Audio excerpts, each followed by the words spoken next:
Buenas tardes, soy el doctor Miguel Pérez Pino, soy pediatra intensivista y soy el coordinador de la Unidad de Cuidados Intensivos de Pacientes Quemados del Instituto Nacional de Salud del Niño, San Borja. Hoy día vamos a conversar sobre un tema poco tratado probablemente en las escuelas de medicina con tanta profundidad, dado de que existen centros de referencia de manejo de pacientes quemados, pero los accidentes con quemaduras suceden en todo momento, especialmente en los niños, ¿no? En el momento que los niños empiezan a hacer el descubrimiento del mundo, entre el año y los 4 años, están proclives a sufrir accidentes domiciliarios. Y esto es muy importante mencionarlo, dado que ahora que nos mantenemos en un periodo de aislamiento social, donde se estimula que la población no salga de sus casas, especialmente los niños. Ahora los niños se mantienen más tiempo dentro de casa y hemos podido evaluar cómo muchas de las habitaciones o de las viviendas no son seguras incluso para los niños. Por ello hemos visto un repunte de las quemaduras en estos últimos meses, ahora en el periodo de aislamiento.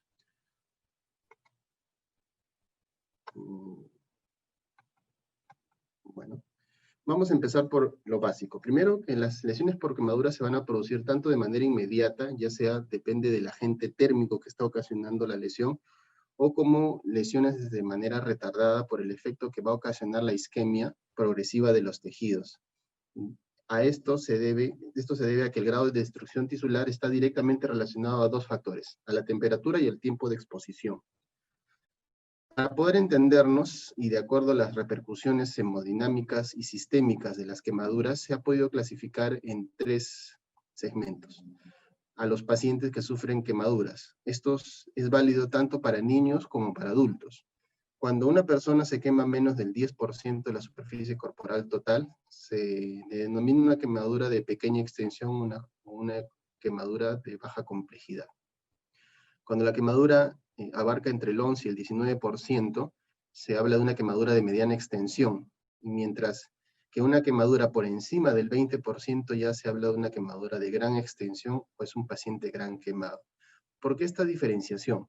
Porque las quemaduras pequeñas, salvo que tengan lesiones en la vía aérea, no van a causar una gran repercusión hemodinámica ni respuesta inflamatoria sistémica sostenida, como si lo ocasiona una gran quemadura. El limbo está entre el 11 y el 19%, porque hay pacientes con quemaduras entre 16 o 17% que no hacen mucha respuesta inflamatoria, mientras que otros pacientes con 15 o 14% van a hacer una respuesta sistémica tan severa que va a ocasionar pérdida de volumen, hipotensión sistémica, acidosis metabólica, que van a necesitar de cuidados adicionales para poder lograr la supervivencia de la persona. Perdón. Entonces, para entendernos también, el diagrama que utilizamos es el diagrama de Lang y Browder, donde, para niños, ¿no? Donde podemos estimar, como podrán observar ustedes aquí, que de acuerdo a la edad del paciente, la superficie corporal total va cambiando. En los recién nacidos y lactantes menores de 10 meses o de 12 meses, la mayor superficie corporal está en la cabeza. Fíjense que el área determinada con la letra A, dentro del año de vida, más o menos ocupa el 10% de la superficie corporal total. Y esto va disminuyendo conforme la persona va creciendo, porque proporcionalmente el cuerpo va tomando otra configuración. Por eso es importante que un paciente gran quemado sea valorado de acuerdo a la edad donde sufre la quemadura. Y en el adulto hay unas grandes diferencias entre la superficie corporal del niño y del adulto. Y por eso ¿por qué esta diferenciación? Porque en el momento de aplicar el tratamiento o los volúmenes de reanimación para el paciente gran quemado, es muy importante determinar la superficie quemada porque de ello va a depender las fórmulas de volumen que se van a administrar, tanto en las primeras 24 horas como en las segundas 24 horas de la quemadura. Y el exceso de líquidos o la falta de líquidos van a tener complicaciones o consecuencias importantes en la supervivencia del niño quemado. ¿Qué dice nuestra legislación? La norma técnica para las unidades de cuidados intensivos e intermedios menciona de que si el paciente llega a una a un hospital o un centro de salud nivel 3 o que tenga UCI pediátrica general, el criterio de ingreso a UCI es una quemadura por encima del 20%. Pero si estamos en un hospital referencia donde tenga unidad de quemados, este criterio es más permisivo y permite que los pacientes con quemaduras por encima del 10% puedan ingresar a la unidad de cuidados intensivos. El manejo del paciente gran quemado es multidisciplinario e implica una gran carga de trabajo para las personas que lo atienden, especialmente para las enfermeras. Por ello, en las unidades de cuidados intensivos se estableció el uso del SCORE-TIS, como lo pueden ver ahí, el Therapeutic Intervention Score System. Lo que hace no es otra cosa que valorar o darle una puntuación a cada intervención que recibe el paciente por parte de su enfermera, ya sea administración de tratamientos endovenosos, intermitentes, endovenosos continuos, la administración de tratamientos vía oral, las curaciones, los cambios de gasas, el cambio de sábanas, la administración de medicamentos subcutáneos, la realización de RCP, de diálisis peritoneal, de todas las intervenciones que se pueden hacer en una unidad de cuidados intensivos, se le va dando un puntaje, y este puntaje ya está establecido a nivel internacional, establece la carga de trabajo que debe tener la enfermera por cada paciente. Nuestra norma técnica nacional establece que para unidades de cuidados intensivos de nivel 1 y 2, no puede haber una carga mayor de 39 puntos de TIS por enfermera paciente. El paciente quemado, en los primeros días de quemadura, generalmente logra una carga de TIS de 32 a 33. Significa que para una buena atención de un paciente gran quemado requiere una enfermera por paciente. Ahora, ¿cómo ha sido la mortalidad en los pacientes quemados a nivel mundial? Es muy variable y va a depender de las políticas que se establecen para el cuidado de la salud de los niños, ¿no? Esto es una de las pocas circunstancias o situaciones donde políticas de alcance nacional tienen impacto sobre la mortalidad y sobre la morbilidad, y más aún sobre los años de vida perdidos con discapacidad a los que pueden estar sometidas las personas si estas políticas se aplican de manera adecuada en la niñez, ¿no? Como verán en esta referencia, en Estados Unidos, en una unidad de cuidados intensivos, calcularon que la mortalidad de las quemaduras para un niño con superficie corporal comprometida en 80%, más o menos, llega casi al 40%. Si esta quemadura estuvo asociada a injuria inhalatoria, probablemente sea más. Esta mortalidad aumenta casi al 50%. En Sudamérica también las estadísticas no son muy homogéneas. Se ha visto que la mortalidad por quemaduras puede aumentar hasta un 15%, y esto está más relacionado no a los momentos de reanimación por volumen, sino a las infecciones por gérmenes multiresistentes. ¿Cómo nos ha ido a nosotros aquí en nuestra realidad? ¿Cómo es en Perú? ¿Y cómo es en nuestro instituto, donde tenemos una unidad de cuidados intensivos para niños quemados? Vemos, y es muy correlacionado con la realidad, que el 65% de pacientes ingresados a la unidad de quemados, a la UCI de quemados, son menores de 1 año. Perdón, son entre el año y los 4 años. Los menores de 1 año que todavía no tienen mucha independencia de movilidad, no es muy frecuente que se quemen, solo llega a un 7%. Y comparado a los otros grupos etarios entre los 5 años y 10 años, y los mayores de 10 años. Esto de los mayores de 10 años generalmente están asociados a accidentes por apoyo o porque han estado trabajando de manera incógnita, de manera clandestina, y han sufrido accidentes de trabajo, ¿no? Pero la gran mayoría de pacientes del año 2019, de 126 pacientes atendidos, el 65% estuvieron en el grupo de edad entre el año y los 5 años. Y lo más frecuente también, y esto se corrobora con la realidad, que casi el 70% de niños sufren quemaduras por líquido caliente. Y esto se debe a la mala costumbre que suele tener nuestra población de hacer hervir agua y dejar las ollas de agua hirviendo en el suelo o al alcance del niño. El niño, recuerden, no tiene noción de riesgo, no tiene noción de peligro. Para el niño todo es juego. Y si no se prevén esos riesgos, las consecuencias pueden ser desastrosas en estos pacientes, ¿no? Porque van a dejar secuelas permanentes e invalidantes. Esa es la estadística que no se ha movido, lamentablemente, en los últimos años. De los 6 años que tiene el hospital trabajando, vemos que esta tendencia se ha mantenido en el tiempo, ¿no? ¿Y qué es lo más frecuente en extensión de quemaduras? Lo más frecuente son tener quemaduras entre el 21 y 30%, ¿no? Quemaduras que generalmente implican la cara o la cabeza, tórax y miembros superiores. En algunos casos, miembros inferiores y espalda cuando el niño cae sentado sobre una olla de agua hirviendo, ¿no? Es menos frecuente, pero sí con aumento, incremento de la mortalidad en los niños con quemaduras por encima del 50%, ¿no? Y los niños que tienen quemaduras por fuego directo, como podrán ver acá en esta diapositiva, no quería hacerla pasar tan rápido, donde las quemaduras por fuego directo implicaron el 26% de pacientes ingresados. Y de estos pacientes, más o menos el 10% han tenido quemadura de vía aérea, ¿no? Que han llegado a ser injuria inhalatoria. La injuria inhalatoria le va a aumentar, le va a incrementar la mortalidad a los pacientes porque requiere de más intervenciones de soporte vital como ventilación mecánica invasiva, uso de inotrópicos, uso de coloides o expansores plasmáticos, monitoreo continuo en unidad de cuidados intensivos, ¿no? Más exposición a infecciones nosocomiales. Por ello, la mortalidad en estos pacientes también está incrementada. Pero eh, reuniendo tanto políticas de Estado, apoyo institucional, campañas de concientización de la población, se ha podido lograr en el año 2019 reducir la mortalidad de los pacientes grandes quemados hasta el 0%.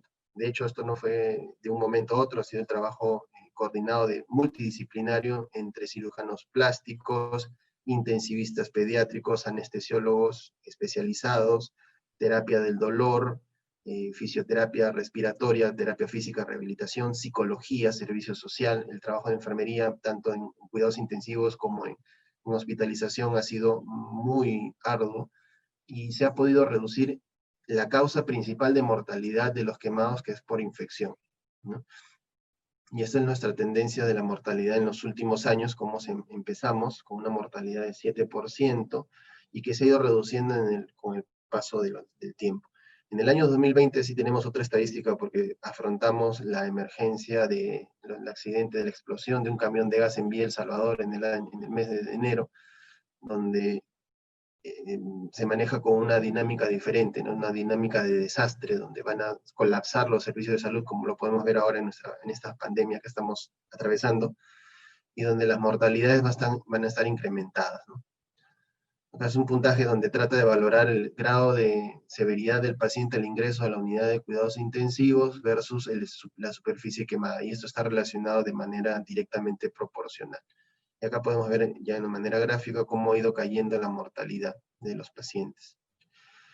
Decía que las quemaduras, cuando suceden en poblaciones, cuando suceden varios accidentes a la vez, ¿no? Como el accidente de Villa El Salvador, como el incendio de Mesa Redonda, es un hecho que los servicios de salud van a colapsar por la gran cantidad de pacientes que van a requerir atenciones muy costosas y además difíciles de conseguir. Por ello, es importante hacer una separación entre si se está atendiendo una quemadura en una situación de emergencia o en una situación de desastre, ¿no? Porque en el desastre hay otros criterios que se sugiere utilizar para poder economizar los recursos de acuerdo al grado de supervivencia que podrían tener las personas, ¿no? De hecho, que es importante la primera atención que recibe la persona o el grupo de personas en el sitio de las víctimas del incendio, ¿no?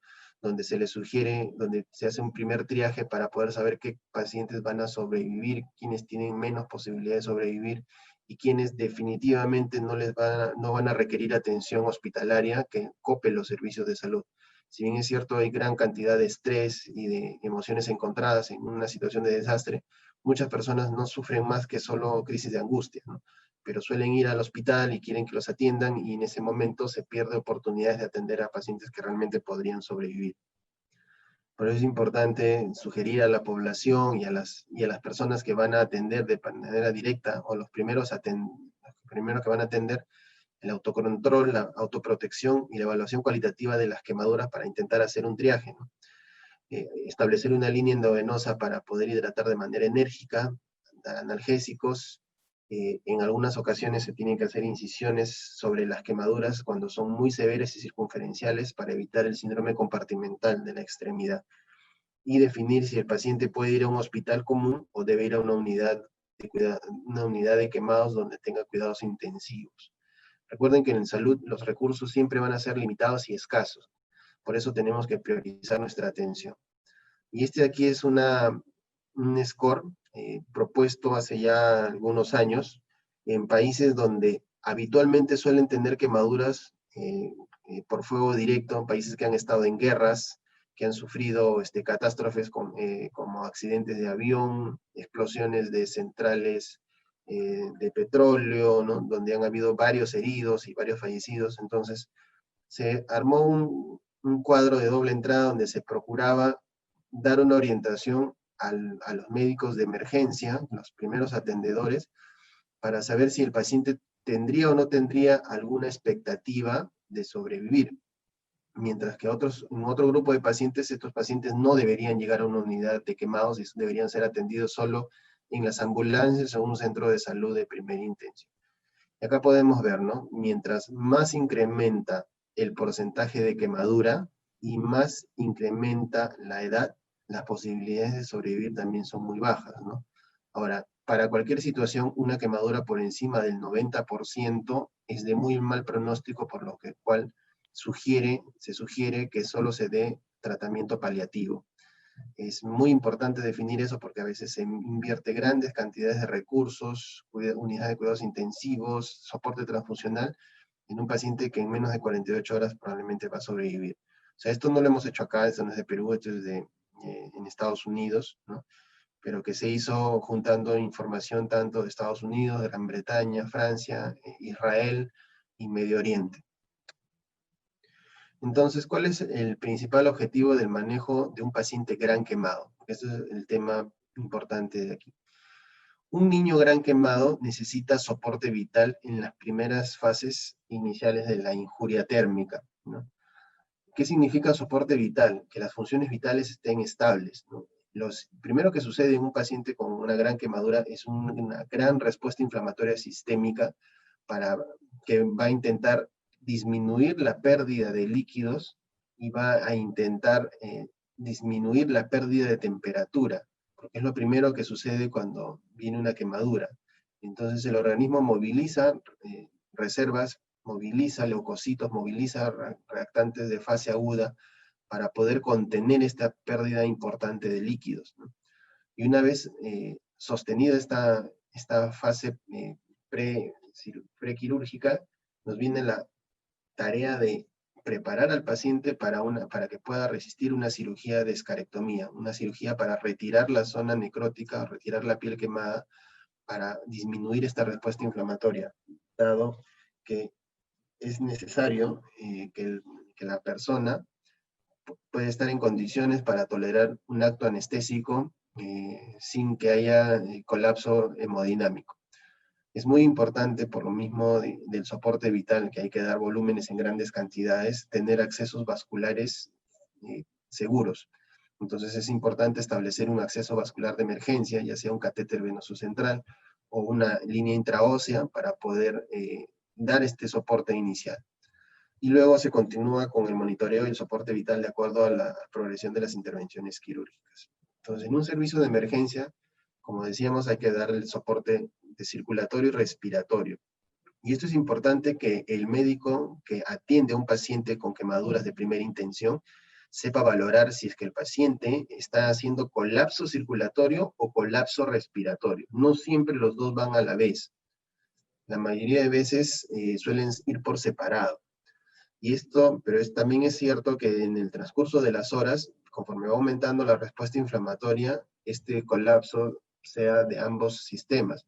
Por lo tanto, es importante que el médico que va a atender a este paciente sepa que eventualmente este paciente podría terminar en ventilación mecánica invasiva, o sea, tener que estabilizar la vía aérea con tubo endotraqueal para poder dar los tratamientos adecuados, ¿no? Se comunica si el centro tiene unidad de cuidados intensivos pediátricos, el intensivista pediátrico o si hay una unidad de quemados, el intensivista de la UCI quemados y el cirujano plástico evalúen al paciente de primera intención para determinar la superficie quemada. Y esto lo pongo en negrita porque esto es las primeras aproximaciones que van a permitir dar un tratamiento adecuado. De hecho, si tenemos un cirujano plástico entrenado en quemaduras y que ve todos los días quemaduras, es muy probable que su evaluación sea precisa. Y esta información es importante para el pediatra o para el intensivista pediátrico para determinar cuánto de volumen va a ingresar o cuánto de volumen tiene que aportar a este paciente para evitar el colapso circulatorio. Y este plan de hidratación se inicia de manera inmediata por alguna de las vías periféricas o los accesos vasculares que se le hayan conseguido en los primeros minutos de haber ingresado a una sala de emergencia. Y este plan se va a continuar dentro de las primeras 48 horas del trauma térmico. El monitoreo de las funciones vitales es fundamental, no solamente de la frecuencia cardíaca, la frecuencia respiratoria, la temperatura, sino también la diuresis horaria. Recordemos que la mayoría de niños con quemaduras son niños que, por lo demás, previo a la quemadura son niños sanos, que tienen función renal y cardiovascular normal. Por lo tanto, al suceder una quemadura de gran extensión y al iniciar el colapso circulatorio, se van a activar los mecanismos compensatorios de supervivencia, distribuyendo la sangre o la presión, o sea, casi toda la sangre la distribuye hacia los 3 órganos blancos, que es cerebro, corazón y suprarrenales, a desmedro del resto de órganos. Esto sucede cuando el paciente está en ese momento en fase de shock, y esto se le llama el shock por quemadura. Entonces, si indirectamente podemos ver que el paciente ha dejado de orinar, es probable que esta disminución de la diuresis responda a una disminución de la perfusión renal secundario a este mecanismo de compensación que se acaba de activar para permitir la supervivencia de la persona. Por lo tanto, el recuperar la diuresis con las intervenciones que vamos a hacer va a ser una forma indirecta de valorar que el gasto cardíaco sea nuevamente recuperado. Por ello, es importante establecer cuánto es la diuresis horaria del paciente al colocar una sonda vesical, y eso lo sugerimos a todos los pediatras o a todos los médicos cirujanos o los cirujanos generales o pediatras o médicos generales que atiendan un gran quemado, a un quemado que les impresione que sea una quemadura por encima del 10%, debería tener una sonda vesical para poder valorar cuánto está orinando. Con eso vamos a saber nosotros si este paciente ha tenido o no ha tenido, ha entrado o no ha entrado en shock por quemadura. Y probablemente lo que necesite primero es volumen, porque lo que pierde primero es volumen, se le repone volumen. Y hay otras intervenciones de carácter hemodinámico que también ayudan, que lo vamos a conversar en unas diapositivas más. Fundamental establecer un acceso vascular central, ya sea un catéter venoso central o una línea intraósea. Y esto es importante mencionarlo porque conforme va pasando las horas, el paciente puede hematizarse más y va a ser cada vez más difícil conseguirle un acceso vascular periférico. Entonces, si se establece un acceso vascular central, con eso aseguramos buena parte de la administración del tratamiento sin problemas, porque por un catéter central puede pasar sangre, puede pasar hidratación, antibióticos, analgesia, todo lo que el paciente quemado necesita en los primeros días de quemadura.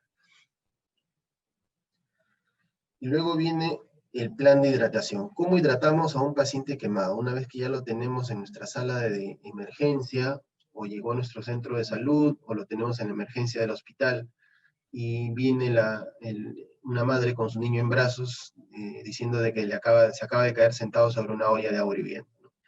Entonces, ya lo evalúa el cirujano, ¿no? Y el cirujano establece que es un gran quemado. Entonces ahí es donde necesitamos establecer y preguntarle al cirujano cuánto de quemadura tuvo, ¿no? Al margen si es una quemadura de primer, segundo o tercer grado.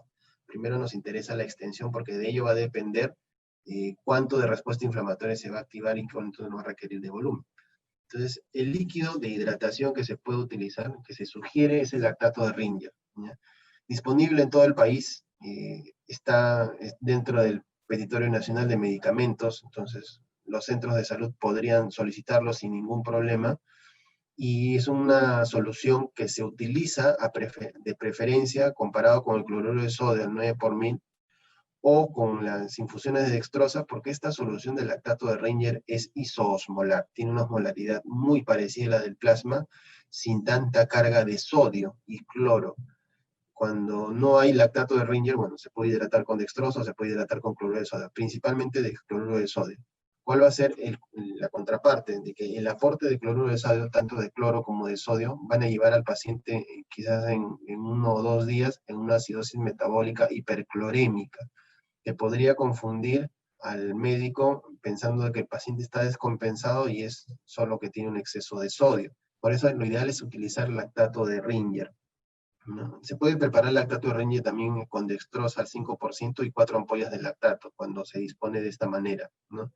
Y si no se tiene ni lactato de Ringer, ni dextrosa, o ni las ampollas de lactato, entonces solamente cloruro de sodio 9 por mil, suero fisiológico. Luego viene ya el cálculo del volumen de hidratación. Si se trata de un paciente que se ha quemado menos del 10% de la piel, se le da una hidratación bastante amigable con la fórmula de Rosenthal-Evans, ¿no? Donde dice que en las primeras 24 horas el volumen que se va a administrar debe equivaler al 10% del peso corporal. Y a las segundas 24 horas el volumen debe ser el 5% del peso corporal. ¿Por qué esta diferenciación entre las primeras 24 y segundas 24? Es por la cinética en la formación de la escara de la quemadura. Una vez que sucede la quemadura, el organismo hace todo lo posible para limitar la pérdida de líquidos y temperatura. Eso lo mencioné al inicio de esta exposición. Entonces, lo que intenta estas fórmulas es ir imitando cómo el organismo va limitando la pérdida de líquidos para evitar sobrehidratarlo al paciente, ¿no? Entonces, en las primeras 24 horas, hagamos la idea de que el paciente aún no tiene la escara protectora y va a perder gran cantidad de líquidos, entonces el volumen que se da es de una manera. Pero hacia las segundas 24 horas ya se formó buena parte de las escaras, o sea, de este tejido necrótico, el acúmulo de tejido necrótico con citoquinas proinflamatorias, que van a ir limitando la pérdida de líquidos, entonces el volumen tiene que disminuir a la mitad. ¿Cómo es la velocidad de infusión? Lo pueden ver en el recuadro azul, que en las primeras 24 horas del volumen calculado, la mitad de ese volumen pasa en las primeras 8 horas, para que tengan una idea de cuánto líquido se pierde en las primeras 8 horas de sucedido el accidente térmico. Y la otra mitad se pasa en las siguientes 16 horas. A diferencia del paciente pediátrico en shock séptico, que es lo más frecuente que solemos ver en las unidades de pediatría, no se sabe exactamente cuándo inicia el shock séptico, por lo cual hay un esquema de tratamiento de manejo de shock donde se dice que en la primera hora se da volumen, luego inotrópicos y luego estabilización de la vía aérea. A diferencia de esto, en el paciente quemado sí se sabe con precisión a qué hora se quemó, porque en ese momento inició toda la respuesta inflamatoria. Entonces, uno de los datos más importantes cuando recibimos al paciente en la emergencia es saber a qué hora se quemó y con qué se quemó. Y vamos a tener ese dato muy rápido por la persona que lo rescató del accidente o de la persona que fue testigo del accidente, ¿no? Que se quemó a las 12 del día de ayer. Entonces ese dato debe quedar muy consignado en la historia clínica porque de eso va a depender cómo vamos a ir haciendo los cambios de volumen o los cambios de infusiones para que el paciente pueda recibir su plan sin sobrehidratarse. Esto pasa en las primeras 24 horas. Hacia las segundas 24 horas, el volumen que se calcula es el que ya se había mencionado, el 5% del peso, pero es ya un volumen constante. Ya no hay que hacer cambios en la velocidad de infusión, porque ya se considera que después, ya para las segundas 24 horas, la pérdida de líquido ya no es tanta. Después de las primeras 48 horas sucedido de la quemadura, estas fórmulas quedan sin efecto. ¿Por qué?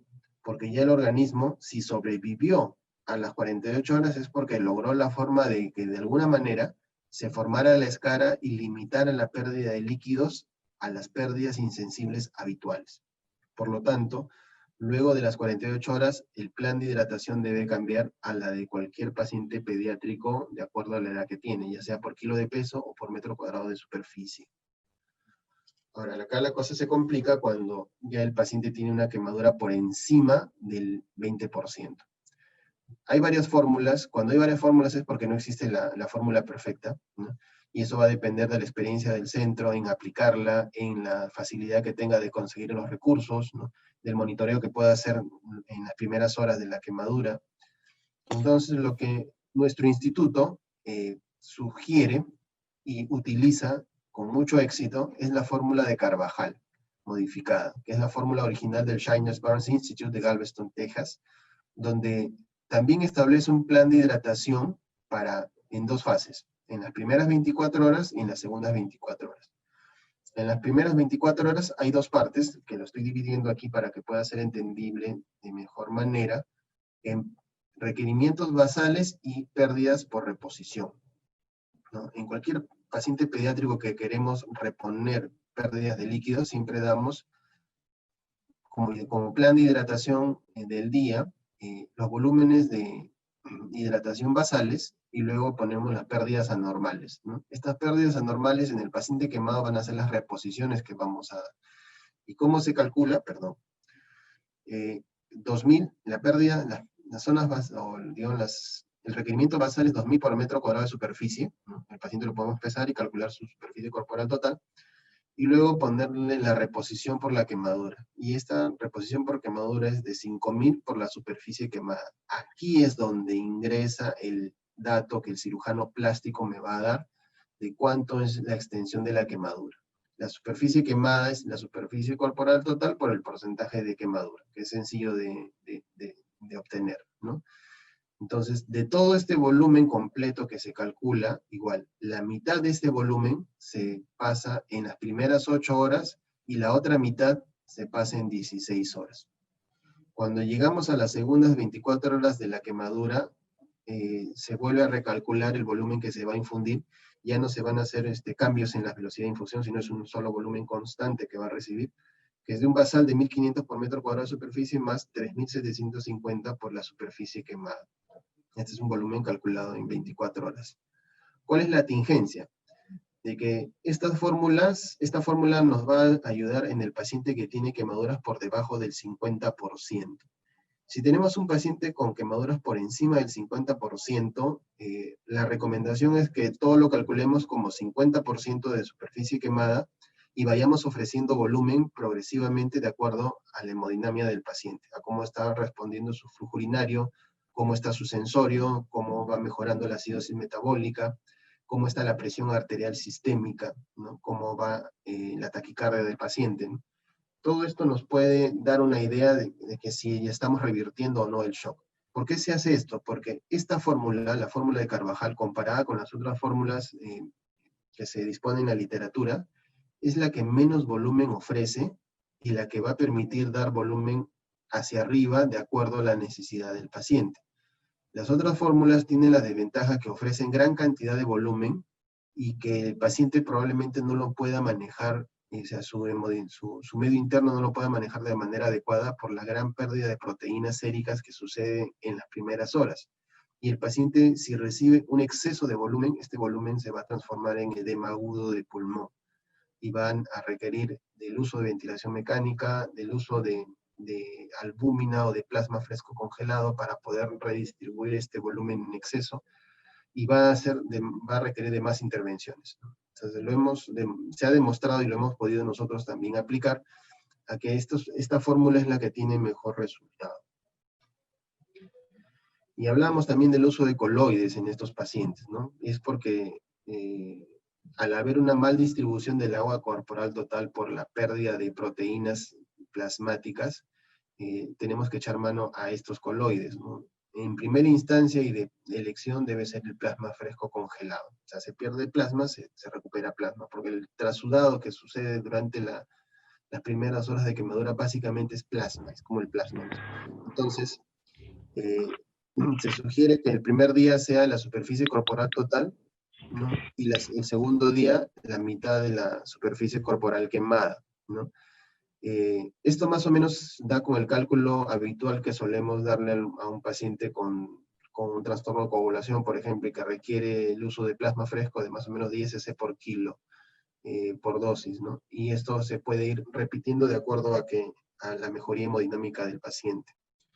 También podemos usar albúmina al 20%. A ver, no todos los centros de salud o hospitales lo disponen con tanta facilidad. Las unidades de quemado sí se disponen. Y la sugerencia es utilizarlo de acuerdo al kilo de peso, ¿no? Generalmente se utiliza entre 0,5 a 1 gramo por kilo día de albúmina, que se puede administrar en dosis intermitentes o en infusión continua. Va a depender del tipo de bomba que tengamos, ¿no? Pero nunca, nunca se va a administrar la albúmina al 20% en un bolo, como el cloruro de sodio de 9 por 1000, porque esto puede ocasionar un edema agudo de pulmón de rebote. Generalmente la albúmina se administra entre 2 a 3 horas, o por último en infusión continua. Ahora, al margen de la estrategia o de la fórmula que se ha utilizado para la hidratación del paciente, es necesario tomar en cuenta de que si el paciente requiere a lo que uno calculó inicialmente, administrársele albúmina o plasma fresco congelado o algún otro tratamiento adicional, es necesario descontar ese volumen que se está ofreciendo en la administración de estos tratamientos para que todo quede cuadrado en el plan de hidratación general que se estableció en esta fórmula o en esta fórmula. Si el paciente va a requerir más volumen, o al final con todo el tratamiento que le queremos dar va a requerir más volumen, entonces se puede utilizar hidratación por vía enteral si es que la estabilidad hemodinámica del paciente lo permite. Como decía, pasadas las 48 horas ya se puede utilizar soluciones que van a depender del peso del paciente y deben procurar ser soluciones o al medio normal o al 1 normal, con dextrosa al 5%, en niños menores o mayores de 12 años. En la medida de lo posible, referirlo a centros de referencias donde se pueda mantener al paciente bajo aislamiento de contactos estricto. Lo que estoy mostrando son las fotos de la unidad de cuidados intensivos quemados, como es una habitación. Son habitaciones unipersonales, donde tienen su propio ambiente para poder hacerse con un correcto lavado de manos, una torre de gases y energía móvil, adaptable a la posición del paciente, ventilación mecánica, monitor multiparámetro, y el uso excesivo y obsesivo del lavado de manos. Ya el manejo de la unidad de cuidados intensivos, vamos a continuar lo que se inició probablemente en la emergencia, lo mismo que se hace en la UCI, ¿no? Establecer el acceso vascular. En los quemados, más del 50%, se sugiere que se coloque línea arterial para poder mantener el monitoreo hemodinámico un poco más cercano. Eso se entiende porque, y a diferencia del paciente pediátrico crítico, donde, digamos, una insuficiencia respiratoria, ¿no? Un paciente postquirúrgico en shock séptico, ¿no? La piel generalmente está indemne. Entonces, para el monitoreo nos basta solo colocar los electrodos, colocar un manguito de presión arterial, un pulso oxímetro, y ya tenemos las medidas en tiempo real en cuestión de segundos. ¿Cuál es la diferencia con el paciente quemado? Que el paciente quemado no tiene piel, no tiene la piel indemne. Puede que tenga las extremidades quemadas, las manitos o los piecitos quemados, las orejitas quemadas. Entonces, no nos deja mucho sitio donde poner electrodos para monitoreo del electrocardiograma continuo. No nos deja muchos sitios donde colocar un saturómetro, o sea, un oxímetro. Las medidas de presión arterial suelen ser, no suelen ser muy precisas porque el paciente suele estar cubierto de vendas, y sobre eso tenemos que poner el manguito de presión arterial. Entonces, si el paciente va a ingresar a un procedimiento invasivo, ya sea una limpieza quirúrgica o un seno injerto, entonces es preferible tener una línea arterial para poder ver de manera directa cómo está la onda del pulso y cómo está la presión del pulso, ¿no? Esto nos va a dar información de primera mano muy importante. El catéter vesical, que es importante para poder determinar la diuresis, y eso de manera indirecta nos dice cómo está el gasto cardíaco. Y en caso de que no se le pueda colocar un catéter vesical por quemadura de la zona perineal, se podría coordinar con el urólogo para que le realice una talla vesical. Los accesos vasculares deben ser siempre seguros. Podemos ver acá la foto de un niño con una quemadura y que ya tiene colocado su catéter venoso central, ¿no? Respecto al soporte hemodinámico en estos pacientes grandes quemados, es el hecho de saber de que si se quemó por lo menos un tercio de la piel, es probable de que el paciente va a tener un colapso cardiovascular llamado shock por quemadura.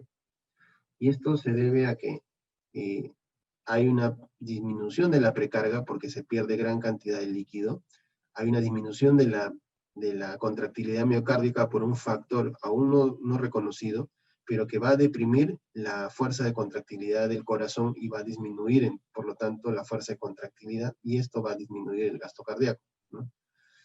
Es importante, por lo tanto, luego de la administración de líquidos, si es que el paciente, a pesar de haberle dado volumen en las cantidades adecuadas, como lo calculamos, y el paciente aún no recupera hemodinamia, aún está con diuresis baja, menos de 1 cc por kilo hora, entonces se debe sospechar de que es el corazón el que no está latiendo adecuadamente porque ha caído la fuerza de contractilidad, y en estos casos sí es preferible utilizar un inotrópico de primera instancia, como la dopamina o adrenalina.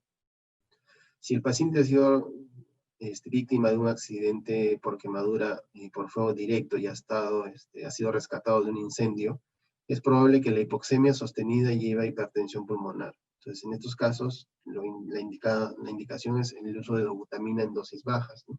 Y luego, ya sea por una u otra estrategia hemodinámica para soporte, debe establecerse cómo vamos a hacer el monitoreo, cómo vamos a seguir a este paciente en el transcurso del tiempo, de acuerdo a los recursos que contemos, ¿no? Puede que tengamos solamente una máquina con agua y lactato, con eso es suficiente.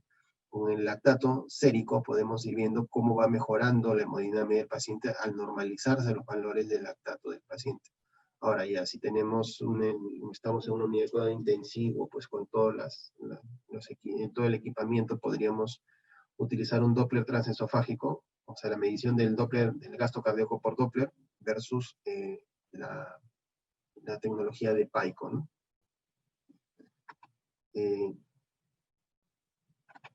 Continuemos. Y esto es ya un poco más avanzado, lo que se dispone en la unidad de cuidados intensivos de quemados en los pacientes donde hay mucho compromiso hemodinámico, se le coloca el Doppler transesofágico, ¿no? Conocido como cardio-Q. No es otra cosa que colocarle esta sonda como una sonda nasogástrica, pero que esta queda ubicada en la altura de la mitad del esófago, y a través de ello se orienta adecuadamente el transductor y nos va a dar la medida de estas ondas de pulso de la aorta. Y a través de la integración de la información del contorno de la onda de pulso, el equipo tiene un software que va a calcular cuánto es el gasto cardíaco, cuánto es el volumen circulante, el volumen de stroke, el volumen de eyección, y todas estas variables hemodinámicas que bien interpretadas nos pueden dar información importante del paciente en estado crítico.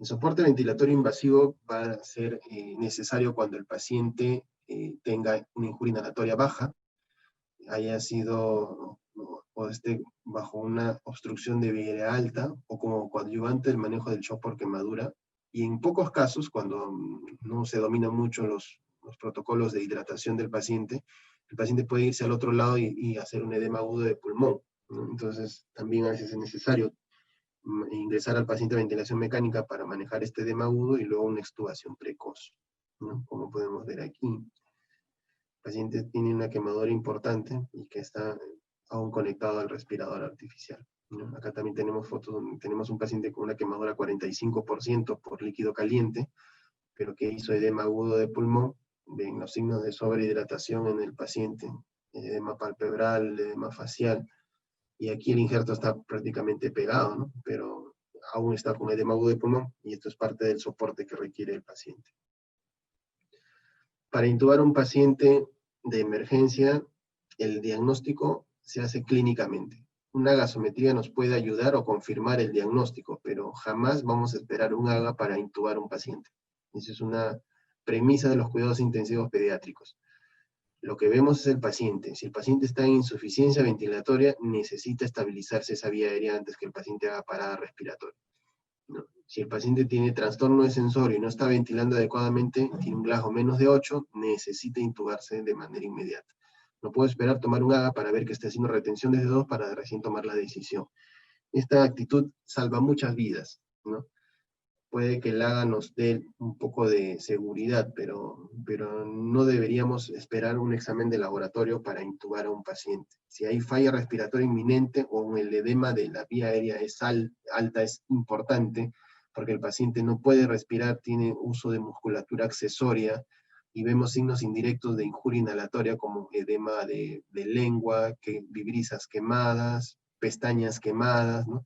Y el paciente no puede respirar con facilidad o está respirando con dificultad, tenemos que asumir que ese paciente acaba de tener una injuria inhalatoria, una quemadura de laringe, y por lo tanto debe ser intubado de inmediato.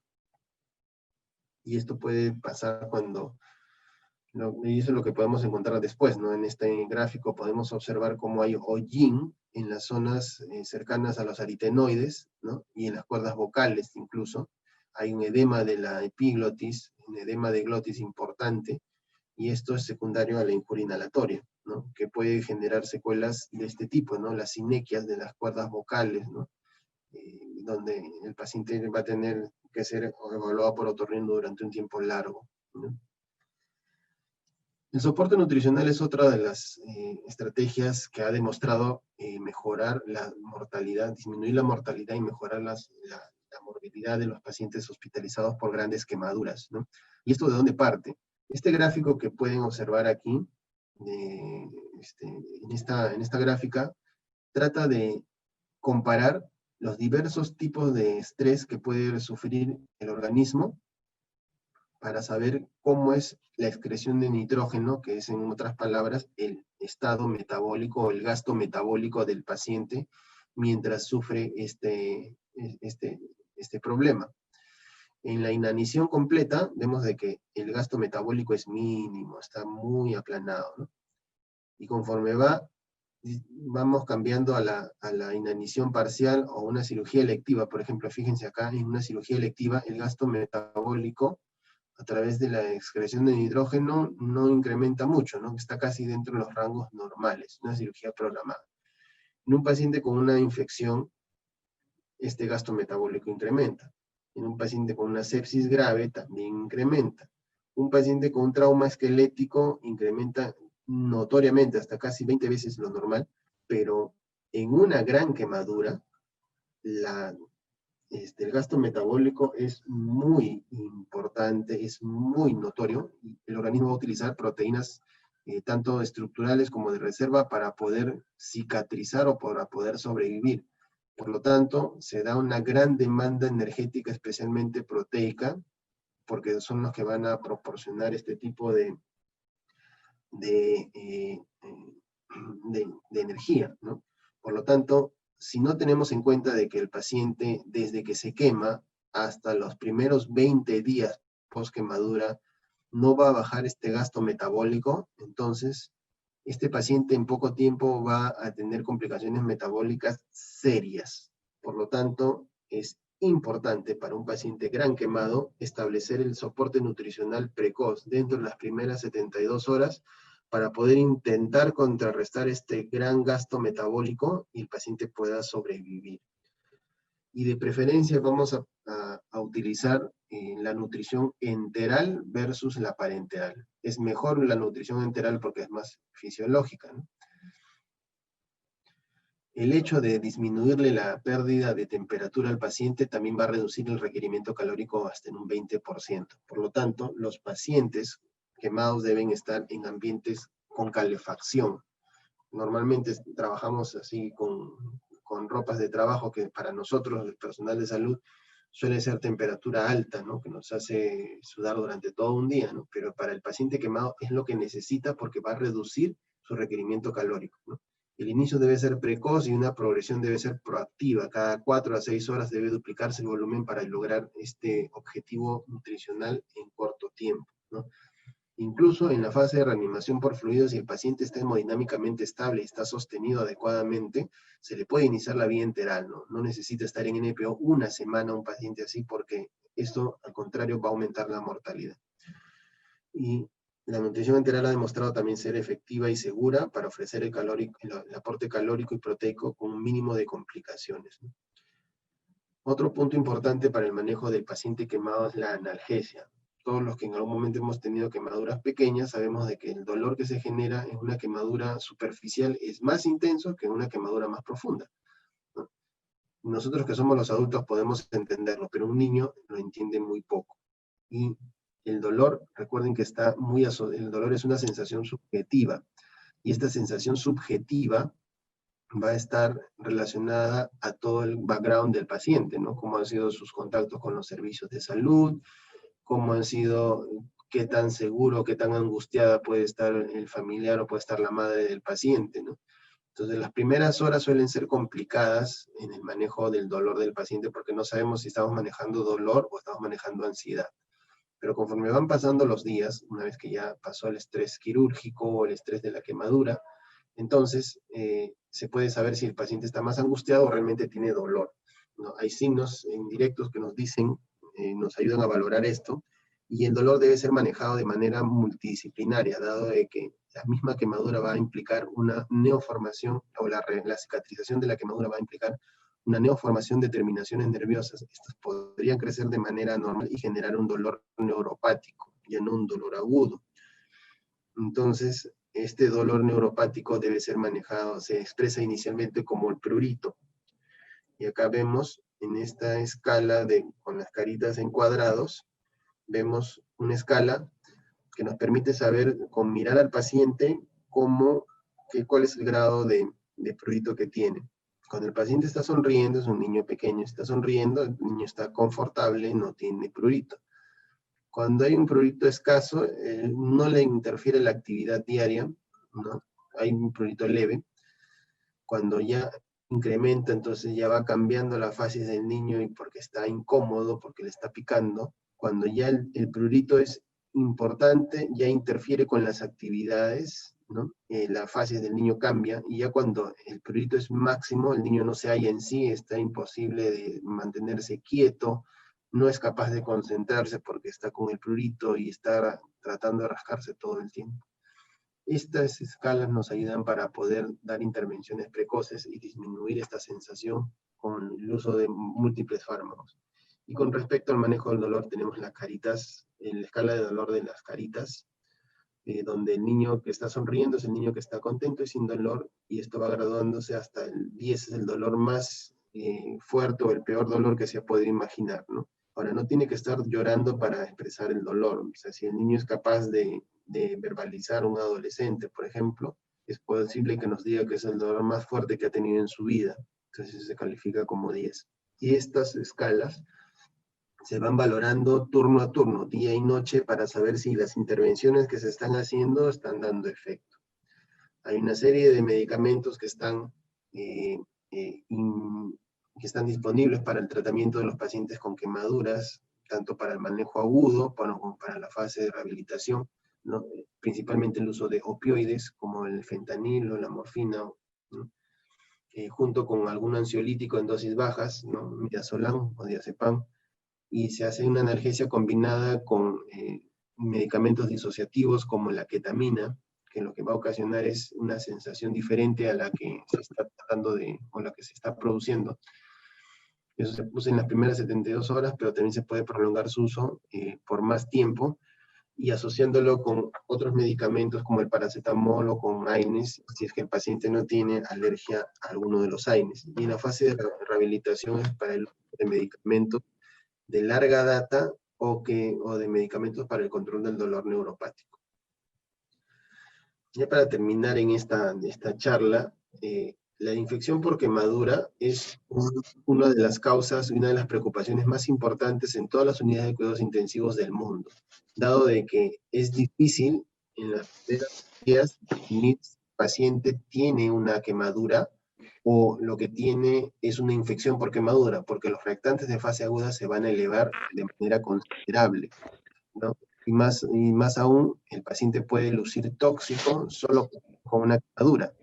Por lo tanto, es importante definirlo esto. Y esto ya está definido desde ya hace algunos años al poder cultivar el número de bacterias que suelen haber en un tejido que se sospecha infectado, ¿no?